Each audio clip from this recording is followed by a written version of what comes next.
dia, turma do 7º ano, professora Alane. Espero que estejam todos bem.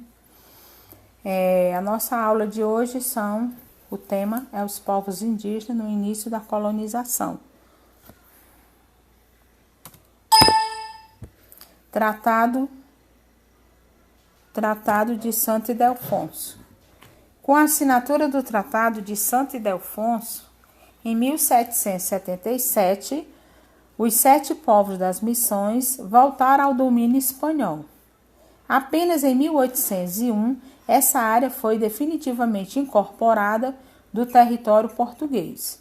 Nesse contexto, ocorreu a revolta dos Guarani, aliados aos padres jesuítas dos aldeamentos locais. Foi reprimida por expedições luso-espanholas que culminaram na morte de milhares de nativos e na escravização dos sobreviventes. Até hoje a mesma lógica. Iniciados com a chegada dos portugueses, os conflitos contra os povos indígenas atravessaram os séculos. Assim, contra aqueles indígenas foram organizados diversas expedições, com o objetivo de pacificá-los, quando não simplesmente eliminá-los, sobretudo os mais hostis. A resistência dos povos indígenas a esse processo pode ser percebida hoje pela permanência de seus valores culturais.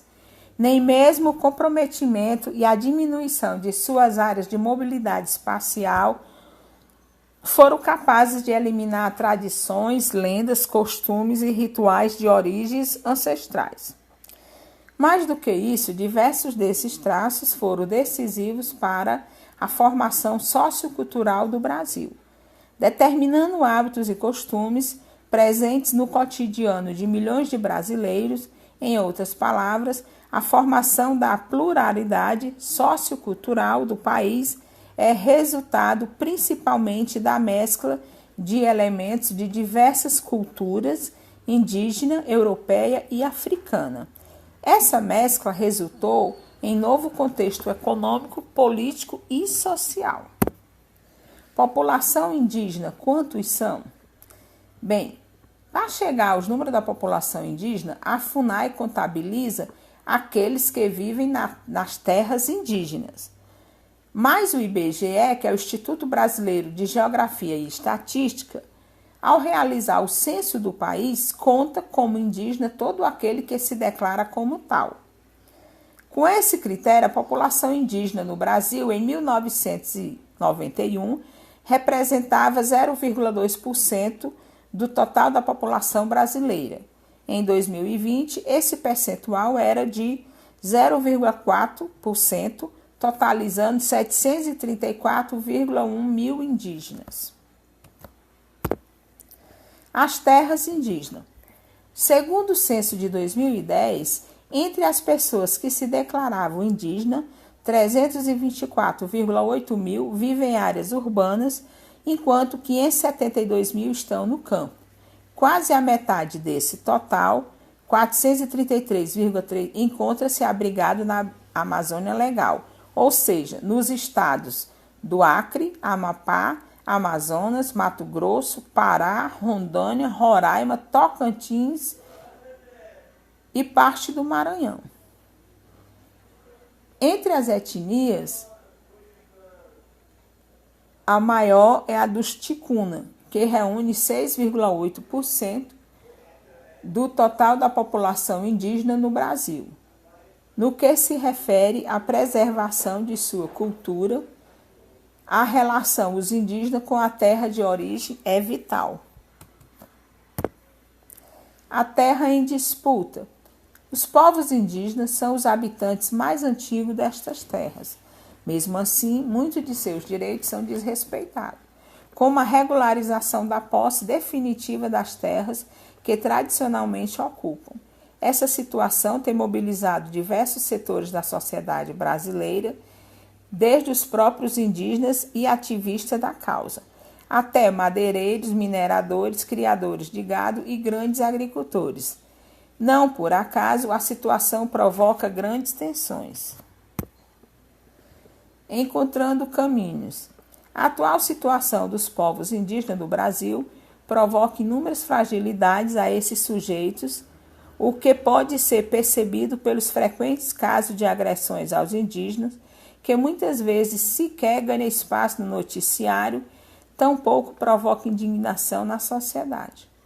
Em alguns episódios, a sociedade até chega a se sensibilizar, como no caso de Galdino, indígena Pataxó, assassinado por adolescentes de classe média em Brasília em 1997. O fato ganhou destaque nos meios de comunicação, mas a principal questão, que era a situação do indígena no Brasil, foi colocada rapidamente em segundo plano pelas autoridades e pelos órgãos responsáveis pela questão, assim como pela sociedade em geral. Apesar disso, como fazem desde o período colonial, os povos indígenas continuam a resistir. O que eles fazem? Eles lutam para que os direitos expressos na Constituição sejam respeitados, eles denunciam as agressões de que eles são vítimas, pressionam as autoridades e a opinião pública com a ocupação, por exemplo, de prédios públicos. Essa atitude tem garantido inúmeros ganhos, como o acesso à educação escolar, o que significa a aquisição de novos instrumentos para dialogar com a sociedade mais ampla, mesmo de novas técnicas para registro de suas línguas, tradições e histórias. Entre os povos indígenas no Brasil, não é diferente. Eles reúnem inúmeros jeitos e formas de transmissão e produção do conhecimento. Os saberes indígenas tradicionalmente são transmitidos por meio da oralidade, garantindo que seus conhecimentos não se percam, se reproduzam e sejam preservados. Ao longo dos últimos séculos, grupos de não indígenas procuraram impor aos indígenas outro modelo de educação escolar, que desvalorizava suas crenças e valores, promovia o desaparecimento de línguas e conhecimentos. Não era disso que se precisava, muito ao contrário. A necessidade era por educação escolar, com jeito e método próprio, determinado por eles mesmos, como garante a Constituição do Brasil. O que estabelece a Constituição? No que se refere à educação formal indígena, veja o que estabelece a Constituição do Brasil. No artigo 210, segundo parágrafo, o ensino fundamental regular será ministrado em língua portuguesa, assegurado às comunidades indígenas também a utilização de suas línguas maternas e processos próprios de aprendizagem. No artigo 215, o Estado protegerá as manifestações das culturas populares indígenas e afro-brasileiras e das de outros grupos participantes do processo civilizatório nacional. O artigo 242, parágrafo 1. O ensino da história do Brasil levará em conta as contribuições das diferentes culturas, etnias para a formação do povo brasileiro. A educação escolar indígena. Ao implantar a educação escolar entre povos indígenas, o governo brasileiro considerou os princípios ideais e práticas debatidas havia muito tempo pelos movimentos sociais indígenas e indigenistas. Assim, pelo projeto estabelecido, crianças e jovens indígenas aprendem conteúdos iguais aos das escolas dos não indígenas, aprende também conteúdos específicos de seu povo.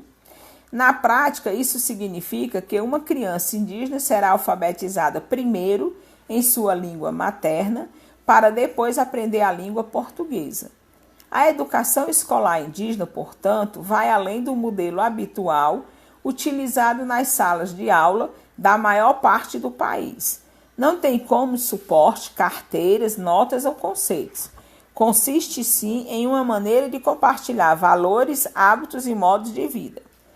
Felizmente, esse modelo de educação escolar é uma realidade. Segundo dados oficiais, em 2010, existia no país 2.836 escolas indígenas. Essa é uma política para a diversidade. A educação indígena Todos os povos indígenas, independentemente da instituição escolar, possuem mecanismo de transmissão de conhecimentos, de socialização dos seus membros. A instituição da escola é fruto histórico do contato desses povos com segmentos da sociedade nacional. Assim, é preciso distinguir claramente dois termos: a educação indígena e a educação escolar indígena. O primeiro, educação indígena, designa o processo pelo qual a sociedade internaliza em seus membros um modo próprio e particular de ser garantido uma sobrevivência e sua reprodução.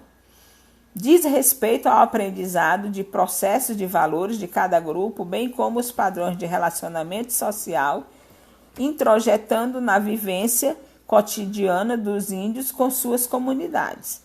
Não há nas sociedades indígenas uma instituição responsável por esse processo. Toda a comunidade é responsável por fazer que as crianças se tornem membros sociais plenos.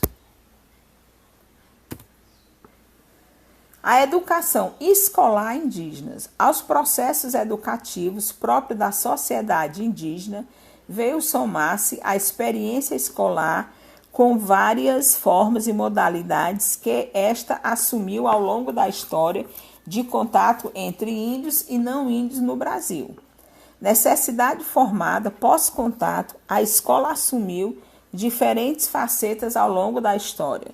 No movimento que vai à imposição de modelos educacionais aos povos indígenas, por meio de dominação da negação de identidades, da integração e da homogeneização cultural. Há modelos educacionais reivindicados pelos índios dentro de paradigmas do pluralismo cultural e de respeito e valorização de identidades étnicas. Bem, a gente conclui os povos indígenas no início da colonização. O capítulo 9 é das páginas 189 a 199. Resolveu os exercícios propostos após o final da videoaula. Primeiro, explique o que estabeleceu a assinatura do Tratado de Santo Ildefonso de 1977. Segunda, como a FUNAI faz chegar aos números da população indígena? Terceiro, em que estado da Amazônia Legal encontramos povos indígenas? Quarto, de que maneira, nos dias atuais, os povos indígenas continuam a resistir? Quinta, que proposta foi feita para os indígenas pelo não indígena em relação à educação escolar?